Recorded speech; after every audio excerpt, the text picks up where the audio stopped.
The basic objective of the foreign policy of Japan, like that of any other country, is to ensure the nation's security and prosperity.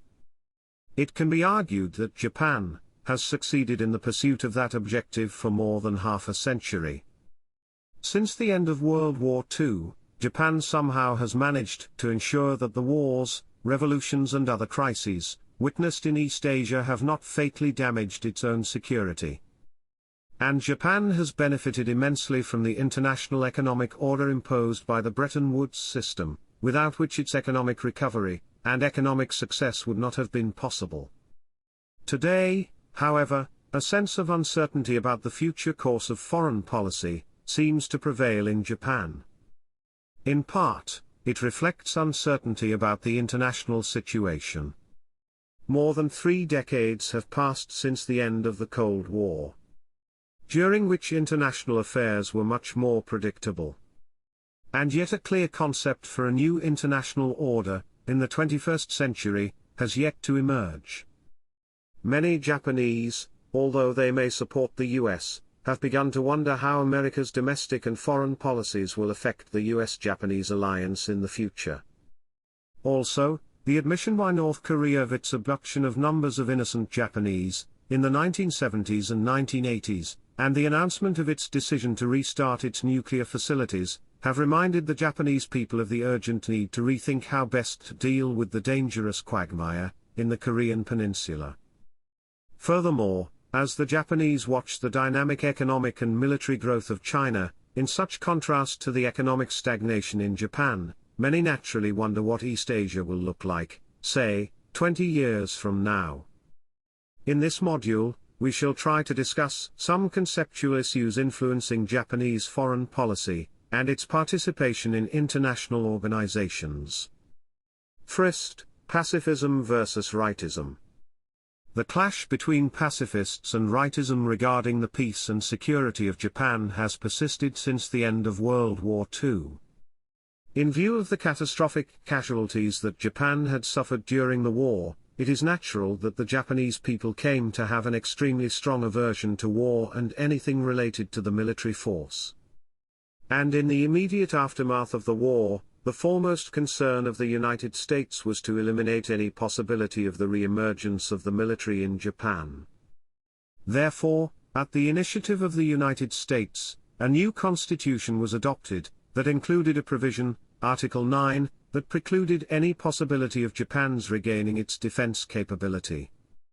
Many Japanese government officials in those days assumed that in the event of an attack on Japan, the United Nations would take care of Japan's defense with its own forces, as envisioned in Chapter 7 of the UN Charter.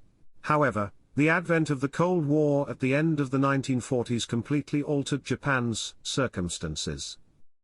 Instead of ensuring the security of the United States against Japan, ensuring the security of Japan against the newly emerging threat from the Communist bloc, became the more urgent priority for the United States.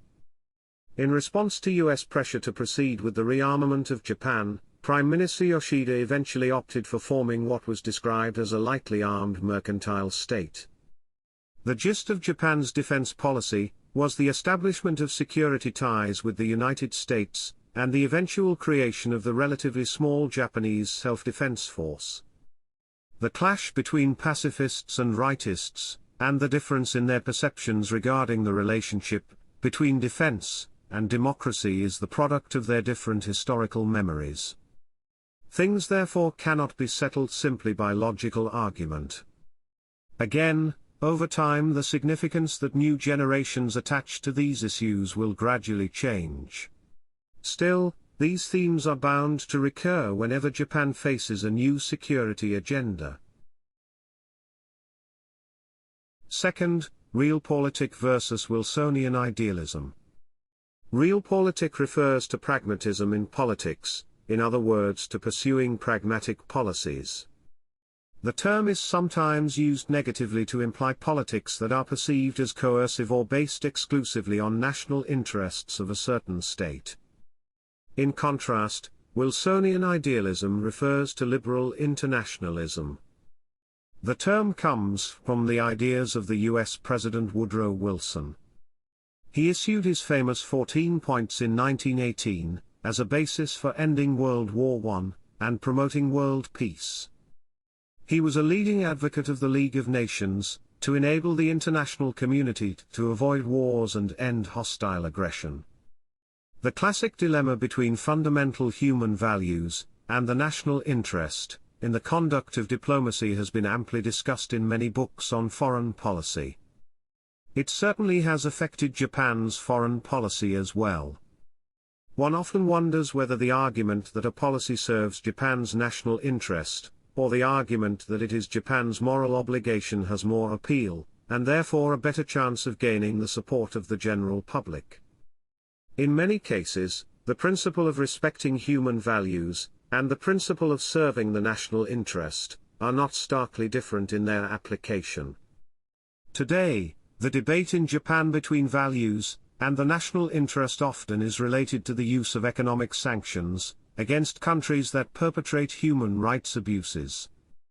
Typically, the idealists would advocate imposing sanctions, such as the suspension of economic assistance, while the realists would argue that penalizing the country in question would substantially disrupt existing relations, and would not serve the strategic interests of Japan. Whenever Europeans, or Americans, are accusing an Asian country of human rights abuses, the Asian school of Japanese identity often expresses the dissenting view. A classical case involved Japan's development assistance to China, in the aftermath of the Tiananmen uprising in 1989. Japan agonized over whether to continue to suspend assistance to protest this case by Chinese authorities, or to resume aid, defying the democratic countries of the West. Scholars agree that a single standard cannot be applied to resolve such dilemmas, it demands a case-by-case approach. Last but not least, obsession with economic vulnerability. Ever since Japan embarked on its quest to catch up with the West, following the Meiji Restoration, an obsession about the scarcity of key natural resources in Japan seems to have been deeply embedded in the national psyche.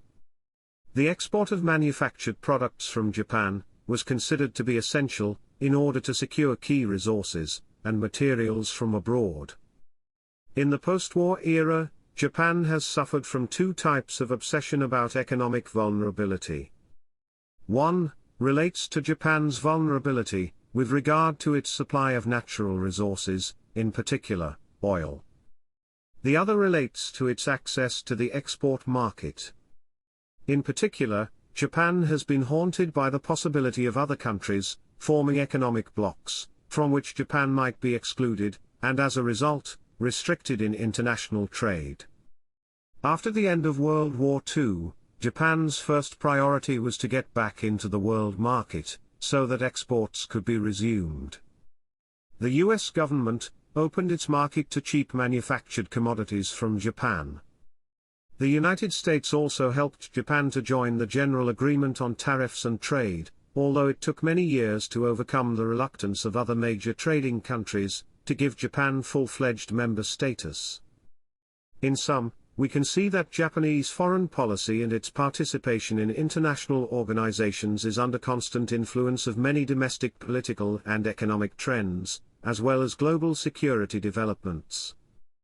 In the last module we shall look closely at the priorities of Japanese foreign policy with regard to international and regional cooperation which have a major impact on its activities within international institutions.